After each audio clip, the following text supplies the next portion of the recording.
What if I told you that the most popular kids game in the world, with over 100 million players logging in every single day, has been accused of being a predator's playground, a scam factory, and even a financial trap for the very kids who keep it alive? Would you be shocked? Because honestly, I'm not. Because why would anyone ever put children's safety above cold, hard cash? Welcome to That's My Opinion, where we break down the biggest stories, uncover hidden truths, and explore why they matter. I'm Bacon Bears, and today we're diving into the Roblox universe, a virtual world built for kids that's become a playground for some very sick adults. As always, this video is for conversational purposes only. Do your own research and form your own opinions, because this one's mine. And let's get into it. Roblox Corporation was founded in 2004 by David Baszucki and Eric Castle. Their idea was simple but different, a user-driven game creation platform. It was originally called Dynablox, and it officially launched as Roblox in 2006, complete with their Roblox studio where players could build their own games. In the early days, Roblox was just basic blocky avatars and simple mini games. Honestly, it feels like if The Sims and like Minecraft had a baby and then they dropped it into an AOL style chat room. At least that's how it comes across to me as a millennial. I don't know. But Roblox wasn't just a game. It's built on user generated content, and that's the key. So put a pin in that real quick. Because from there, Roblox absolutely exploded. By 2024, players had logged more than 60 billion hours on the platform. And like everything else online, the pandemic supercharged it. Suddenly, kids, mostly between the ages of 9 and 15, were stuck at home, and Roblox gave them a world that they could escape into. Now, Roblox itself isn't a single game. It's a whole platform built around 3D player-made experiences. You can create an avatar, you can dress them up, and you can dive into millions of worlds designed by other users. And the real engine behind all of this is Roblox Studio. Think of it as the workshop where every game gets built. It's free, it's built into Roblox itself, and it's so flexible that anyone can use it, from a middle schooler making a goofy obstacle course to a full-on studio designing a polished multiplayer world. And then those creations can actually make money. But that means that every time that you log in as a player, as a user, you're walking into something fresh that somebody somewhere just put together. And honestly, brilliant. Brilliant. Roblox doesn't spend time building games. They let the community do it, and then they sit back while millions of players keep the whole thing alive. And just like TikTok or YouTube, any Roblox game can blow up overnight. Developers can earn Robux, the in-game currency. Players spend Robux on things like special abilities, game passes, clothes, or accessories. And if you're a developer, you can trade those Robux in for real-world cash. There's something called the Developer Exchange, or DevX. And as of 2024, $100,000 worth of Robux is worth about $350 USD. But here's a problem, because there's always a problem. If there wasn't a problem, I wouldn't be making a video about it. Roblox takes a massive cut. Developers only keep about 30% of what their games earn, while Roblox pockets the other 70%. Now, if you're a kid, that 30% probably feels incredible. You just made real money from something that you built in your bedroom. But when you zoom out and you look at it with adult eyes, the picture changes a little bit. You're doing nearly all the work, and the company is walking away with most of the profit. And that's the advantage Roblox has with such a young audience. Kids are just thrilled to earn something while the platform quietly cashes in on their creativity. Diabolical. Now, some developers have struck gold, and we're talking millions of dollars. In fact, in 2023 alone, Roblox paid out nearly $1 billion to creators on the platform. But most developers don't see a dime. Just like YouTube or TikTok, a tiny percentage make it big while the majority walk away with nothing. And that raises the question, is Roblox really empowering kids to be creators, or is it just exploiting them for profit? I'll let you guys tell me what you think in the comments down below. But here's the thing. That's only the tip of the iceberg, because money isn't the only problem that Roblox has. Let's talk about something called condo games. Roblox loves to market itself as a safe and creative space for kids, but if you know this channel, you know why we're here. Bacon Bears loves to chew on those contradictions. Because the truth is, this so-called safe platform has exposed minors to sexual content, grooming attempts, and other dangers, even though Roblox claims to have safety tools in place. Take 2018, for example. A mother shared screenshots of her 7-year-old's avatar being sexually assaulted. Roblox issued an apology, banned the user, and promised it wouldn't happen again. But here we are. Fast forward to 2025, when undercover researchers set up child test accounts, ages 5, 9, and 10. And they were able to access adult roleplay rooms, overhear explicit conversations, and even get contact requests to move over to apps like Snapchat. And this isn't new. Since 2018, U.S. authorities have arrested at least 24 predators in cases where victims were contacted or groomed through Roblox. And the arrests have continued into 2025. But I specifically want to focus on what are called condo games. On paper, Roblox says that it's safe, a creative platform for kids, but hidden inside are these user-made spaces nicknamed condos. And these aren't innocent games. They're virtual rooms where players create sexualized avatars, act out simulated sex, and use explicit chat. Now, I already know what somebody in the comments is going to say. But wait, these are user-made games, not Roblox's fault. Roblox is a platform. It's their house. And when you invite millions of kids into your house, it's on you to keep it safe. Think of it this way. If I let your child come over to my house and then I just let the neighbors wander in and start doing some nasty stuff in the living room in front of your kid, would you blame the neighbors or blame me for not protecting the space and your child? At the end of the day, whatever happens on Roblox's platform is Roblox's responsibility, period. Investigations as far back as 2020 by outlets like CBS News and Fast Company found kids were able to access these worlds. Reporters described nude avatars, crude language, and graphic animations all inside Roblox before moderators eventually took them down. So how do these things even exist if Roblox says sexual content is banned? Well, there's a playbook. Creators code around the filters, upload a game, get taken down, then re-upload it with slight tweaks to the name or assets. Think of it like digital whack-a-mole. Roblox now says it uses a machine learning to block same or similar uploads, but people keep finding new workarounds because they're sick. Another trick is making condos temporary. Many are only live for a few hours before being deleted or moved, which makes it harder for moderators to catch them. And when they do get deleted, players are often funneled to off-platform spaces. On Discord, you can actually find servers that openly advertise these condo games. Some claim to run 24/7 condos. Others sell auto-upload tools that can spin up a brand new condo game whenever one gets deleted, which... yay. From there, kids can get pulled into private or VIP servers, spaces that are much harder for Roblox to track or shut down. Now, to be fair, Roblox does have rules. Sexual content is banned under their community standards.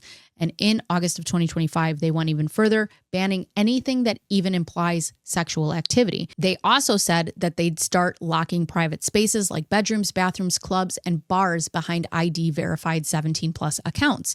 Direct message for kids under 13 are blocked by default, and new parental controls rolled out at the end of 2024. But here's why I'm making this video. I don't believe in giving kids completely unrestricted access to the internet. There's just nothing good that comes from a child wandering aimlessly online without limits, okay? I grew up in the era of AOL chat rooms where you could stumble into these things and girl, the stories I could tell, okay? But the problem here is Roblox markets itself like just any other game or app. So a lot of parents may not realize that their child isn't just playing, they're communicating in real time with strangers. And that's why I wanted to bring awareness. Roblox isn't simply a game, it's a social platform, and you should treat it the same way that you would treat Instagram, TikTok, or those old AOL nasty chat rooms. Girl, I was exposed to things way too early. And it's not funny. It's not funny because I should have never had unrestricted access to the internet. I'm not sure I should have unrestricted access to the internet today, but I digress. Roblox also says it has AI scanning systems that block re-uploads of banned content. However, independent reporting shows that kids are still finding ways into these spaces, even with new rules. As recently as April of 2025, researchers proved child accounts could reach adult roleplay areas and still be approached by adults. As a player, there's really no way to tell how old someone's avatar is inside Roblox, and part of me thinks, well, maybe that would help if you could maybe see someone's age. You'd know to steer clear of them, but people are disgusting. And I think also, too, that would make kids sitting ducks. So I don't know what the answer is. How do we fix this? So parents, this is why it matters. Roblox has a young audience. When kids can end up inside sexual spaces inside a platform that markets itself as family-friendly, the harm is amplified. And I want to tell you about just a few real life stories because honestly, when I was doing my research, there were so many. There's just so many. And these videos can only be long enough. Now let's talk about a federal case out of Texas that shows just how dangerous Roblox and online platforms in general can be when predators use them to target kids. The defendant is George Daniel McGavitt, a 47-year-old man from Magnolia, Texas. On October 15th of 2020, he was sentenced to life in prison. The victim was described by the Department of Justice as, quote, barely teenage, unquote. She was playing Roblox when McGavitt approached her. He posed as a 16-year-old, gained her trust, and then moved their conversations over to Facebook. On April 11th of 2019, McGavitt drove from Texas to Arkansas to meet the victim in person. According to admitted facts in court, he engaged in intercourse with her that day. By May 26th of 2019, the case came to light after the victim disclosed the online relationship to her parents. The Washington County Sheriff's Office in Arkansas alerted the FBI and a full federal investigation began. Thank God we have digital evidence. There was Facebook, where warrants pulled messages from multiple accounts McGavitt controlled. They showed at least 19 days of explicit communication between March and May of 2019. There was his phone. Investigators found 71 images and 13 videos of the victim that he had coerced her into creating. And court records say many of these met the federal definition of CP. At the time, the abuse records show the victim was either 12 or 13 years old. And let me remind you, this disgusting motherfucker was 47. McGavitt pled guilty in March of 2020 to 3 counts: coercion and enticement of a minor, sexual exploitation of a child, production of CSAM, possession of CSAM. The sentence: life in prison on the coercion count, 30 years on the production count, 10 years on possession, all to be served at the same time, followed by 15 years of supervised release. Release. Why is that even in the sentence? And then when he does get out, mandatory sex offender registration and restitution, because that'll stop him. I said it before, I'll say it again, and I'll say it until I'm blue in the face. I don't think that people like this can be reformed. I don't. The victim and her father gave statements describing the lifelong harm. The victim said that after the abuse began, she felt isolated, depressed, and suicidal. She talked about losing the experience of her first kiss, her virginity, and her feeling of safety anywhere.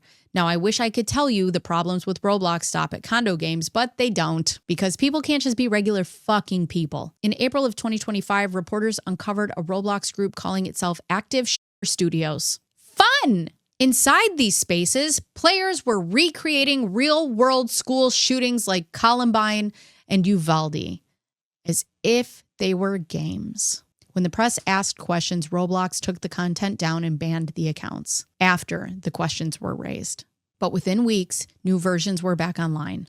It's the same cycle being seen over and over. Delete one and another one pops up. And here's the problem. This isn't just a violent video game. These were role plays of real tragedies found on a platform where most of the users are kids under 13, where the children in our country have to practice drills inside of their classroom. What the fuck is wrong with you people? There's also fun little titles like Escape to Epstein Island and Diddy Party. And aside from all that, the children can use Robux to gamble. Starting in 2023, parents filed lawsuits claiming kids were being pulled into illegal gambling by wagering Robux on off-platform casino websites. By September of 2024, a federal judge allowed negligence claims against Roblox to move forward. And overseas, in December of 2024, Sky News exposed a network of Robux casinos in the UK that were openly targeting kids. Within hours of the investigation, the biggest sites, Bloxflip, Bloxmoon, RBLXWild, are all shut down. Roblox later clarified its rules: no simulated gambling of any kind, no Robux betting, no items of value exchanged. But the fact this even exists at scale shows how fast kids can get roped into things parents don't even know about. There's also deceptive advertising, scams, and account theft, because why not? When you look at Roblox's history, there's a pattern. Lawsuits, different kinds, different angles, but they are all circling the same question: is Roblox protecting kids? Or just protecting its profits. Let's break it down chronologically, shall we? In May of 2021, parents filed a class action claiming Roblox deleted paid items their kids bought without issuing refunds. The case eventually settled in 2023, creating a $10 million fund for users whose content had been moderated or removed before May 11th of 2023. Just a month later, in June of 2021, Roblox faced a $200 million copyright lawsuit from the National Music Publishers Association, and the claim Roblox was hosting tons of unlicensed music.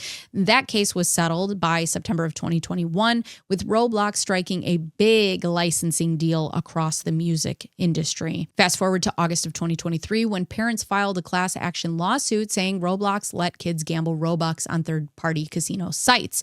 By September 19th of 2024, a federal judge allowed negligence claims to move forward, and that case is still ongoing, and it ties directly into the bigger question about Roblox's responsibility for what happens on and around its platform. Now, Roblox says that it takes safety very seriously, even though it took reporters questioning them on certain things for anything to be done. But I digress.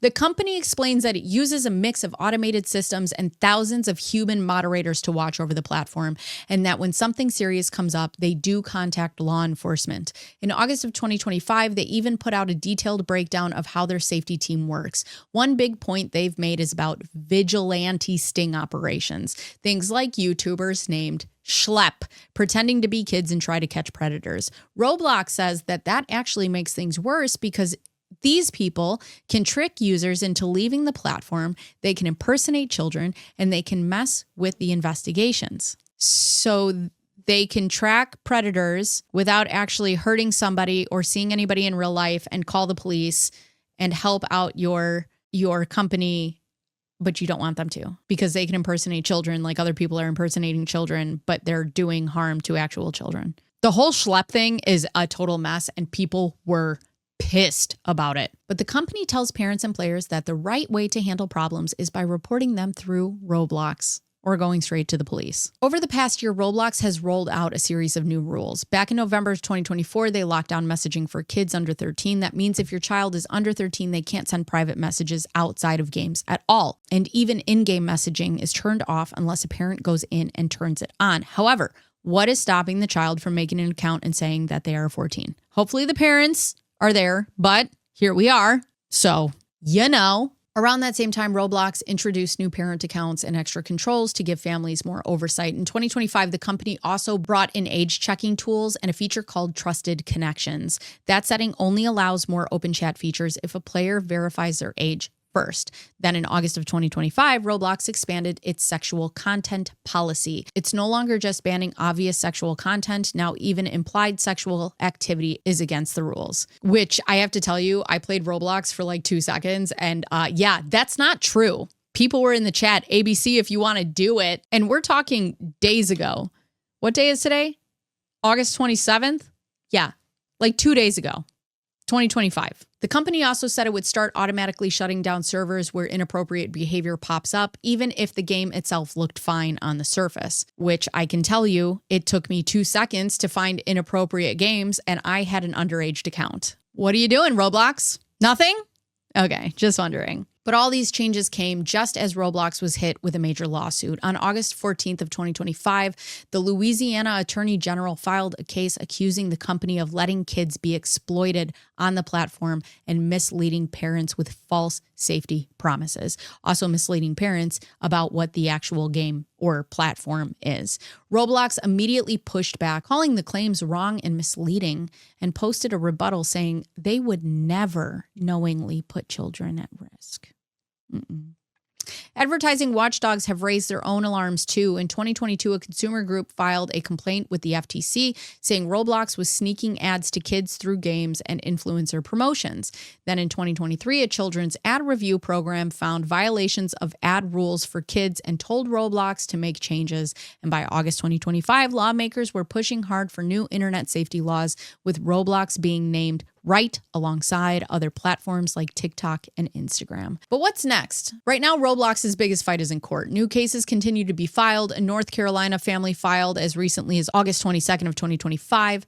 And what to watch now is how the Louisiana case develops, especially motions to dismiss fights over discovery, and whether other state attorney generals decide to pile on with their own lawsuits. The company's official position is that it's investing heavily in trust and safety. However, when it comes down to it, parents really need to monitor their kids' online activity. Yes, you have to. You have to, because aside from all the safety features that Roblox claims to have, at the end of the day, the responsibility still falls on you. And we can't just hand a child a device, let them wander around online and assume that the platform is the only thing that is going to keep them safe. Predators, scams, and inappropriate content don't disappear. They don't. Not just because a company says it has safety systems. As a parent, we need to be diligent. That means checking in on what our kids are doing, setting boundaries, using parental controls that are available, and having real conversations with them about what to watch out for.